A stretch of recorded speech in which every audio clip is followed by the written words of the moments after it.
Okay, so now we get to the third etude, which is in A major. In order for this video to not be super long, I need to move a little bit faster with this one.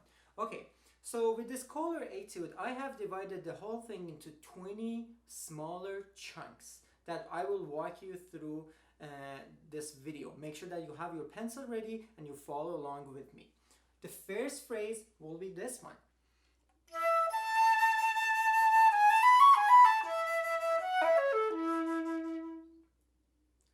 This will be the second phrase.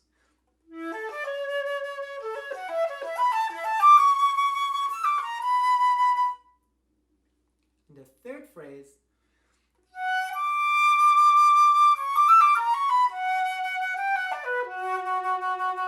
And the fourth phrase.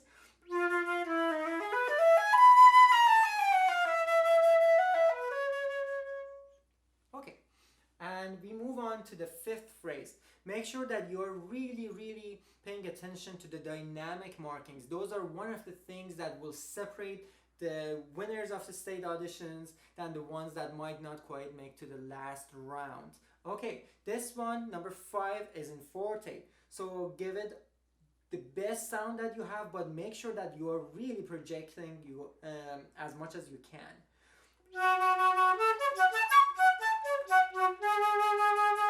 This might seem a little bit too much, but later you have the same phrase in piano, which will create a big contrast, which will mean that you have a really good control on your dynamic range. Okay, this was phrase number 5.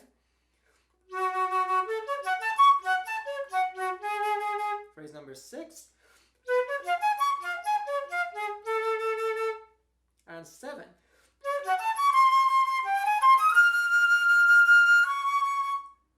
Phrase number 8, which is going to be in piano.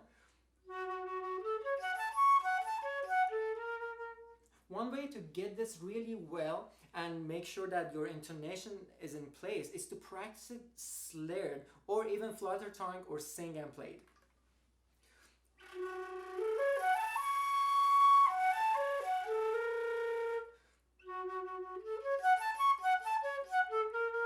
And eventually, once you go to a higher tempos, you can keep the dynamic in the same range.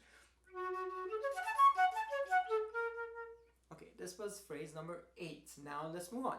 This is phrase number 9.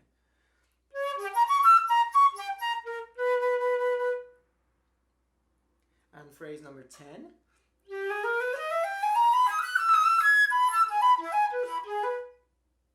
Phrase number 11.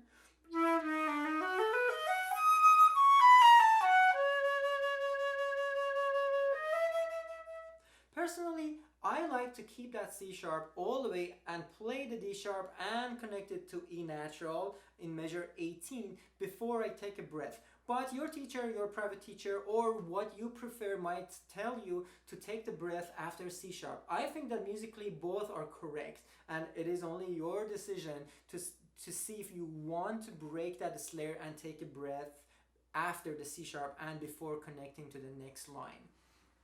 This is going to be phrase number 12.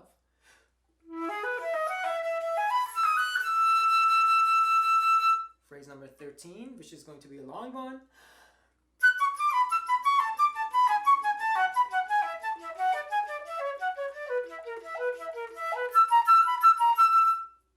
And phrase number 14. Okay, I will be assigning phrase number 14 this whole region.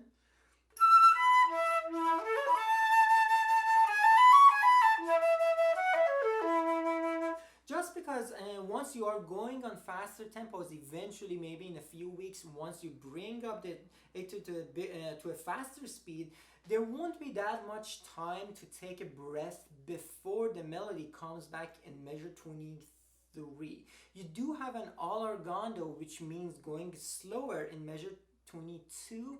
But if you really can hold your breath and take it after the A in measure 23, that would be a really good plus for you. And that way you can really take your time with the allargando So make sure that you're practicing the measure 22 and 23 in different ways, so you are really delivering a good orgando and at the same time not breaking the phrase and bringing back the melody right in place. All right, so if I want to demonstrate these two phrases together will be like this. This is phrase number 13 and phrase number 14.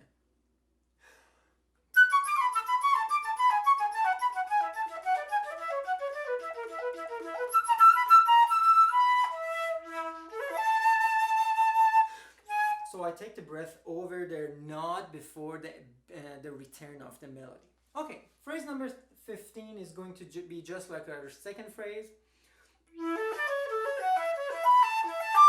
So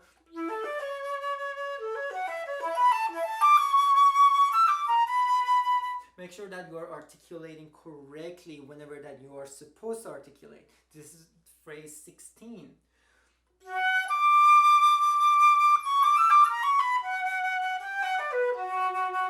17.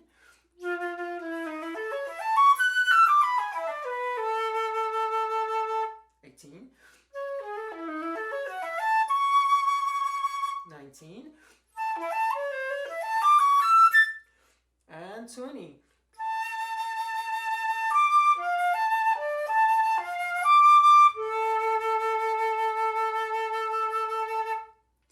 Alright, that was with the A major etude by Ernesto Kohler.